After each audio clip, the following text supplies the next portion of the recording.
Il regarde le ciel à travers les arbres de la forêt. Son grand corps, allongé dans la mousse, Antoine respire le premier vent d'été, sa première nuit de liberté. Loin, là-bas dans les villages, brûlent les feux de la Saint-Jean. La tête lui tourne un peu à force de regarder les étoiles à l'envers. Que sait-il de ce monde immense qui l'entoure? Il connaît le travail dans les fermes, les lits de paille dans les granges, les quelques pièces rapportées au père, la soupe et le pain.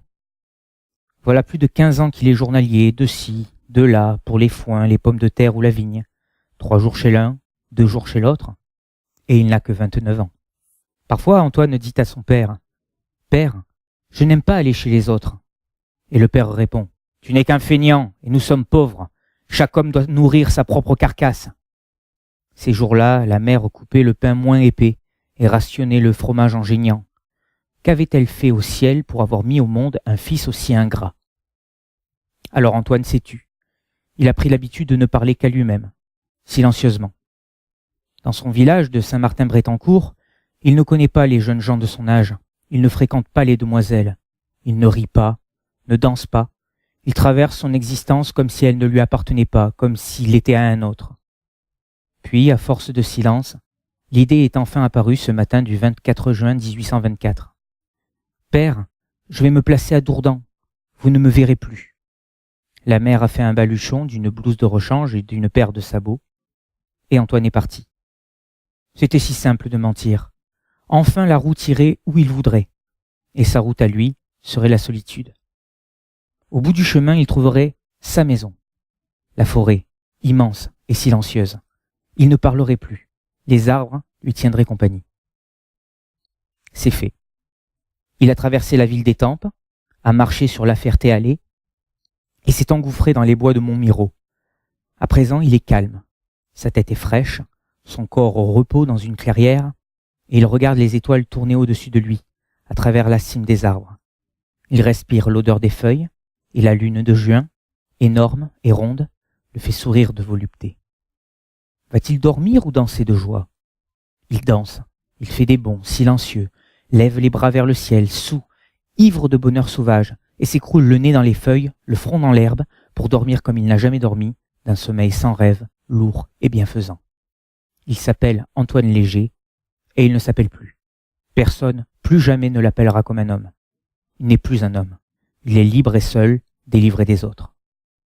Au matin, la rosée le réveille. Des millions de perles d'eau dans l'herbe de la clairière. C'est beau. C'est humide. Antoine se cherche un abri. Les lièvres ont leur terrier, les renards aussi. Antoine découvre une caverne à sa taille. Toute la matinée, il l'aménage. Un lit de mousse en premier, puis du foin qu'il va voler dans un champ à l'orée du bois. À présent, il faut dissimuler l'entrée de la grotte, des pierres d'abord, et des branches de fougère pour les recouvrir. Plusieurs fois, Antoine entre et sort de sa maison. Il soulève la fougère, la remet en place de l'intérieur. C'est bien. Le voilà, comme tous les animaux de la forêt, à l'abri, chez lui. À présent, il peut y installer ses trésors.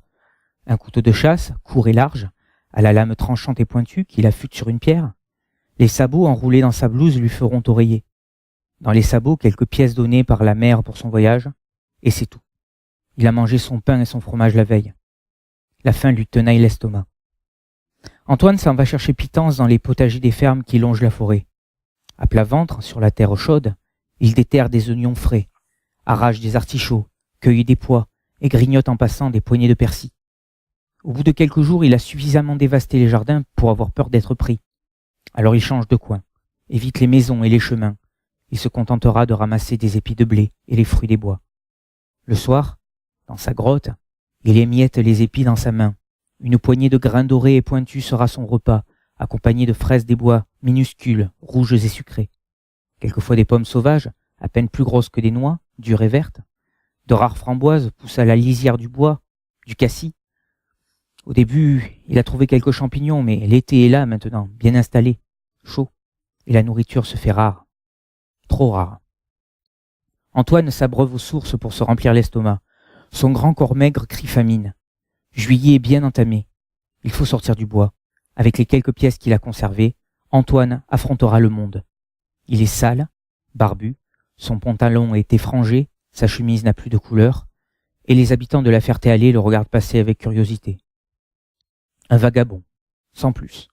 Un vagabond à la tignasse couleur de châtaigne, aux yeux si bleus qu'on les dirait découpés dans un morceau de ciel. Quel visage étonnant que celui d'Antoine. Est-il homme ou animal? Ce nez fin et droit est celui d'un homme, mais cette mâchoire carrée, cette bouche large mal refermée sur des dents de loup, c'est un animal. Ce front étroit, ce cou puissant, animal aussi. Minceur du corps, légèreté de la démarche, homme pourtant. Antoine se frotte à l'humanité pour la première fois depuis presque 2 mois. Il achète du pain. La boulangère ne regarde que ses mains crasseuses, aux ongles longs et durs comme des griffes. Il achète du fromage, la crémière le lui tend comme à un chien galeux. Non, décidément, les hommes ne sont pas faits pour lui. Et il n'est pas fait pour eux. Il n'a rien à leur dire, encore moins maintenant. Antoine n'aime pas la route dure sous ses pieds nus. Il reprend avec délice ses chemins à travers champs, court dans les herbes et se réfugie à nouveau dans sa forêt, dans sa caverne. Il ne retournera plus chez les humains. D'ailleurs, il n'a plus d'argent.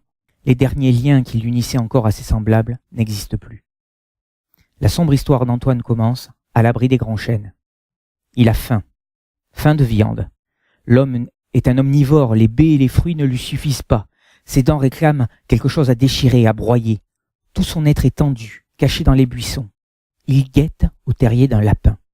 Sans bruit, immobile, fondu dans la nature environnante, Antoine n'est plus qu'un animal à l'affût. D'un bond, il attrape un jeune lapin, une boule de poil effrayée, palpitante, chaude, que le couteau ouvre en deux d'un seul geste sauvage. Antoine dévore l'animal tout cru. Assis dans le feuillage, il tient la chair à pleine main et arrache à pleines dents. C'est bon. Sa tête vidée par la faim se remplit d'on ne sait quelle ivresse. Une pluie d'été l'abreuve, le lave du sang qui a trempé ses mains et son visage. Dans le foin de sa grotte, Antoine s'endort repu. La vie est simple, sauvage, comme au premier temps du monde, près du corps déchiqueté d'un jeune lapin. Hélas, l'exploit est difficile à renouveler. Le gibier court vite, il est malin, et Antoine n'a que ses mains, ses jambes et son couteau. Pas de piège, pas de collet, il n'y pense pas. C'est curieux, mais c'est ainsi. Antoine le sauvage n'a pas l'esprit tortueux ou imaginatif. La nature reste la nature. Et dans la nature, les animaux se servent de leurs propres armes. Il fait comme eux. Il n'a qu'une supériorité, son couteau. Par contre, immense infériorité. Son odeur d'homme, sa maladresse à courir dans les taillis, son manque de flair, sa vue courte, et ses oreilles qui n'entendent que les bruits superficiels. Ce n'est qu'un humain, seul dans un monde minéral, végétal et animal. Alors insidieusement, lui vient le besoin de guetter ses semblables, de s'en approcher. Réalise-t-il ce qui lui arrive en ce mois d'août chaud et ensoleillé? Comprend-il avec quel œil il observe les hommes des champs? Dissimulé à la lisière de son domaine, rampant dans les fossés qui bordent le bois, Antoine l'affamé a-t-il franchi, sans le savoir, la frontière du normal? Le 10 août, alors que le soleil inonde la terre devant lui, il aperçoit une enfant. Elle parcourt une vigne et se penche sur les ceps pour débourgeonner les plants. Ses petites mains délicates font leur travail avec rapidité. Antoine se rapproche silencieusement. C'est une petite fille ronde et potelée, vêtue d'un caraco de couleur vive. Une tresse brune et longue glisse sur ses épaules à chaque mouvement. Elle a chaud. Par moments, elle retire son chapeau de paille pour s'essuyer le front. Aimée Constance n'a pas encore 13 ans. Elle habite une ferme à 1 kilomètre de là. On l'a envoyée seule faire ce travail délicat mais facile. Un peu plus loin, dans un autre champ, un paysan s'active. Un berger passe sur le chemin. Il est 4 heures de l'après-midi. L'air vibre de chaleur. Aplati dans l'herbe sèche, Antoine rampe en direction de la fillette. Elle ne l'entend pas, ne le voit pas. Et lorsqu'il saute sur elle et lui entoure le cou d'un morceau de son foulard, elle n'a même pas le temps de crier. Antoine serre le tissu qui étrangle de toutes ses forces, charge l'enfant sur son dos et disparaît à nouveau dans le bois avec son gibier. Personne ne l'a vu. Il a agi comme une bête fauve avec rapidité. Sur son épaule, la petite fille ballotte au rythme de sa course à travers bois jusqu'à sa grotte. Là, il dépose sa proie sur le sol et prend son couteau. De tout ce qui va suivre, Antoine est-il conscient? Est-il un être humain qui s'apprête à en dévorer un autre? Probablement non. D'abord, il ouvre le corps en deux, d'un coup de couteau, comme un tigre le ferait d'un coup de dent. Et il boit le sang. Antoine est assoiffé, la fièvre et la faim le minent. Il perce le cœur et boit encore, à longs traits. Soudain, la tête lui tourne, comme s'il était ivre. Antoine se redresse et titube. Il a chaud, si chaud. Un bourdonnement lui vrille les oreilles et il s'écroule à 2 pas du cadavre, évanoui. Le soleil n'est pas encore tombé quand il reprend connaissance. La faim le pousse à dévorer au hasard ce que le couteau découpe. Enfin, rassasié, repu, il semble reprendre conscience de lui-même. Tout à coup, ce corps déchiqueté lui est insupportable. Il le cache à proximité de la grotte, mais ce n'est pas suffisant. Le sol de son repère est souillé. Antoine respire autour de lui une odeur fade et écœurante. Il court se cacher sous les arbres, poursuivi par une peur inconnue et subite. Il veut dormir, oublier, mais c'est impossible. Alors il marche dans le soir qui tombe, traverse le bois, rejoint une source entre 2 rochers. L'eau fait un petit bruit doux et rassurant. Antoine se glisse entre les pierres, le visage sous la source, le corps immergé dans l'eau claire. Il se lave. Immobile, il regarde son corps et ses vêtements redevenir propres, et le sent disparaître en nappes échevelées entre les cailloux blancs. Longtemps, très longtemps, il reste là, l'eau fraîche courant sur lui, bienfaisante. Il la boit, joue avec elle, s'en éclabousse jusqu'à ce qu'il ait froid, jusqu'à ce que l'eau ait pénétré ses membres et glacé ses os. Il tremble, mais il se sent propre, lavé. La fièvre l'a quitté. Une sorte de joie sauvage le fait se rouler dans la mousse et les feuilles, comme un chien mouillé. Puis il s'endort, roulé en boule contre le tronc d'un chêne, nu et calme. Le lendemain, revêtu de sa chemise à laquelle il a arraché le col et les poignées de toile encore tachées de sang, Antoine erre à travers prés à la recherche de pommes. Il a l'air si égaré, et il est, qu'un gendarme le hèle sur un chemin de terre. « Halte, de par le roi !»« Bonjour, répond Antoine, ne me faites pas de mal, je suis un homme solitaire et inoffensif. » Et il s'enfuit. Le gendarme, sur le moment, le prend pour un vagabond venu boire à la fontaine, et ne s'en inquiète plus. Au village, les parents de la petite Aimée Constance sont inquiétés le soir venu. Dans la vigne, on a retrouvé une chaussure, la serpe et le chapeau. La nuit s'est passée en battue, sans résultat. Et tandis qu'un gendarme laisse échapper Antoine, ses collègues organisent des recherches, car ils ont trouvé à la lisière du bois un mouchoir qui ne ressemble pas à ceux des villageois. Il leur faudra 6 jours pour découvrir la grotte abandonnée et déterrer le corps de l'enfant sous les bruyères et les feuilles. Les parents sont là, et la mère hurle devant l'horrible spectacle. Dans tout le village court la nouvelle, on lui a mangé le cœur, c'est un monstre qui a fait ça. Manger le cœur est bien pire encore, si l'on arrive à lire le rapport du médecin légiste. À présent, on cherche le monstre humain capable d'une telle horreur, et le gendarme se souvient du vagabond sur le chemin et de son air égaré. Alors il se poste à nouveau près de la fontaine, de bon matin. Il attend tout le jour, patiemment, et enfin, le soir, au coucher du soleil, l'heure où vont boire les fauves, Antoine apparaît. Il se penche pour boire lorsque le gendarme l'arrête. « Qui es-tu » ?»« Antoine Léger. »« Que fais-tu par ici ? Où est ta maison ?»« Je n'ai pas de maison, je dors à la lune. »« Tu habitais dans le bois, je t'ai vu. »« J'aime la forêt et je n'ai rien fait de mal. »« Sais-tu qu'il y a eu un crime par ici ?» Antoine secoue la tête négativement. « Tu n'as pas vu une fillette, il y a quelques jours ?»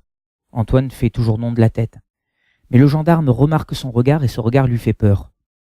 Tout autant que la chemise déchiquetée et le pantalon effrangé, noir de taches bizarres. Menotte au poignet, Antoine est conduit devant le juge d'instruction. « Ce mouchoir est à toi ?» Antoine reconnaît volontiers que la pièce à conviction lui appartient, mais lorsque le juge l'accuse d'avoir tué l'enfant, il nie farouchement. « C'est pas moi, j'ai rien fait de mal. » Pendant des jours et des jours, Antoine répète « C'est pas moi, j'ai rien fait de mal » à l'infini. Mais la prison, les murs de pierre et les barreaux usent son obstination. Un jour où, perdant espoir de le voir avouer, le juge le secoue avec violence, Antoine se décide. Comme ça, tout de go. « C'est moi, je suis le criminel. » Profitant de cet aveu soudain, le juge organise la reconstitution du crime. Antoine y participe avec une mémoire et une précision aussi étonnantes que son calme. « J'ai enlevé la fille à cet endroit. Je suis passé par ici. Ici, j'ai coupé des liens pour attacher le corps. Là, je l'ai étranglé encore une fois.